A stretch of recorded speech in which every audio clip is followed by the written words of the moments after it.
नमस्ते सर। क्या नाम है आपका? सुनीता दासी। बहन जी, आप कहाँ से आए हैं? मैं अलवर राजस्थान से हूँ। संत रामपाल जी महाराज जी से आपने नाम दीक्षा कब ली? 7 दिसंबर 2009 को। संत रामपाल जी महाराज जी से नाम दीक्षा लेने से पहले आप क्या भक्ति साधना करते थे? जो हिंदू धर्म में प्रचलित है वही साधना, देवी देवताओं को मानना, मतलब और जो पूर्वज करते श्राद्ध पितृ पूजा सब कुछ करते थे।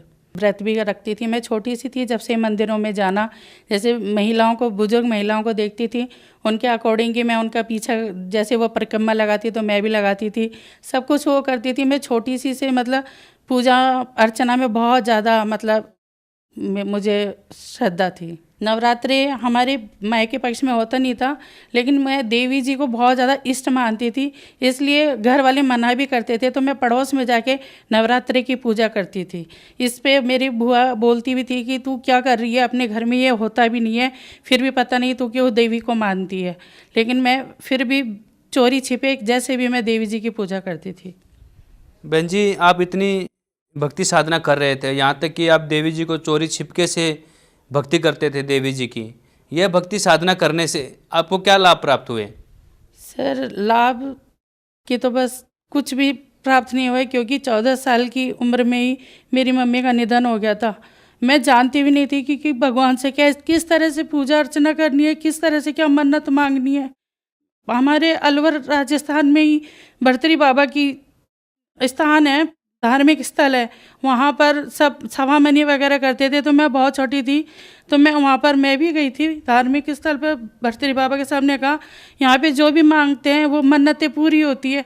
मैं जानती भी नहीं थी मन्नत होती क्या है, सवामनी क्या होती है, लेकिन फिर भी मैंने भर्तरी बाबा जी के जाके कहा कि हे भर्तरी बाबा, मेरी मम्मी को सही कर दोगे तो मैं सवामनी करूँगी। सवामनी होती क्या है मैं जानती भी नहीं थी, लेकिन फिर भी मैं मन्नत मांग के आई, लेकिन कुछ भी लाभ नहीं हुआ। जिसने जहाँ कहा हमने वो व्रत किया, लेकिन फिर भी किसी ने भी मेरी मम्मी को नहीं बचाया। मैं वैश्य जाति से हूँ, इसलिए वैश्य जाति में वैसे पूजा अर्चना उद्यापन सब कुछ होता था, इसलिए हम सारी धर्म पूजा करते थे, लेकिन कुछ भी हमें लाभ नहीं हुआ। मेरी मम्मी को भी टीबी हो गया था, खूब इलाज कराया, लेकिन उसके बावजूद भी उन्हें कोई नहीं बचा पाया। इतनी पूजा करते करते मुझे इतनी प्रॉब्लम हो, शादी के बाद 1 साल बाद से ही मैं बीमार रहने लगी।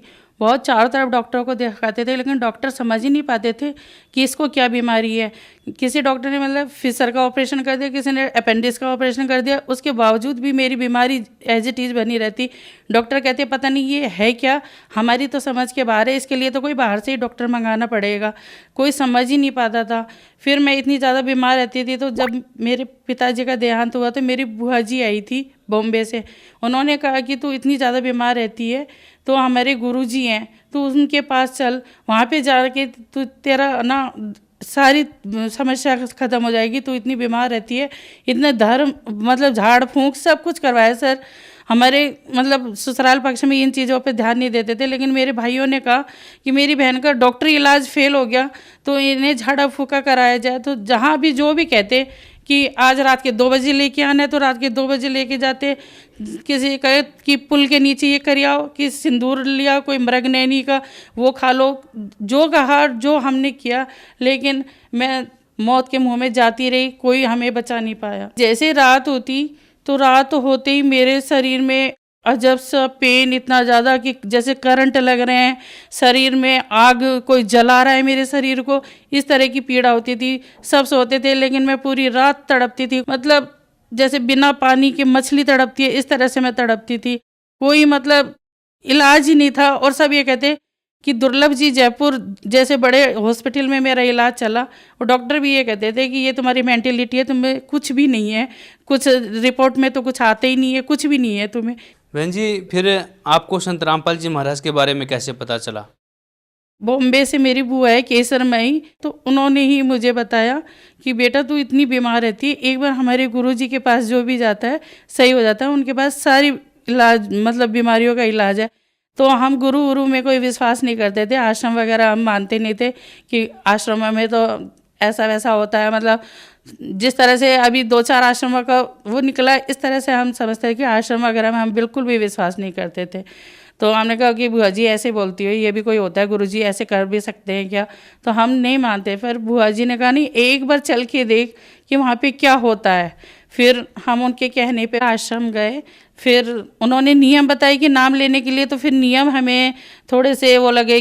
फिर उन्होंने हमें जब ज्ञान समझाया तो हमें समझ में आया, और मैंने 7 दिसंबर 2009 को संत रामपाल जी महाराज से नाम दीक्षा ली।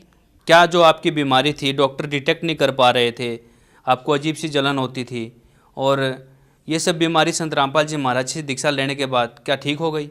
जी सर, बिल्कुल ठीक हो गई, और मुझे जीवन दान मिला। क्योंकि संत रामपाल जी महाराज की शरण में जाने के बाद गुरु जी ने मेरे ऊपर, परमात्मा ने इतनी रजा की कि जो डॉक्टर समझ ही नहीं पा रहे थे कि मुझे बीमारी क्या है। मेरी MRI की रिपोर्ट 1 साल पहले डॉक्टरों को उसमें जो ट्यूमर था वो नज़र नहीं आया, लेकिन जब संत रामपाल जी महाराज ने मुझे आश्रम से भेजा कि बेटा अब दोबारा एक बार डॉक्टरी इलाज लो, तब उसमें उसी 1 साल जो पहले MRI हुई थी उसी में ही सब डॉक्टरों को वो ट्यूमर की रिपोर्ट नज़र आ गई। उन्होंने कहा कि ये पहले हमें क्यों नहीं दिखाई दी। उसके बाद तो मुझे बॉम्बे भेजा गया। तो मतलब AC कोच में मेरी सीट होती थी, रिजर्वेशन होता था, लेकिन मैं बैठ भी नहीं सकती थी पूरे टाइम। मतलब अलवर से और बॉम्बे तक मैं खड़ी ट्रैवलिंग करती थी।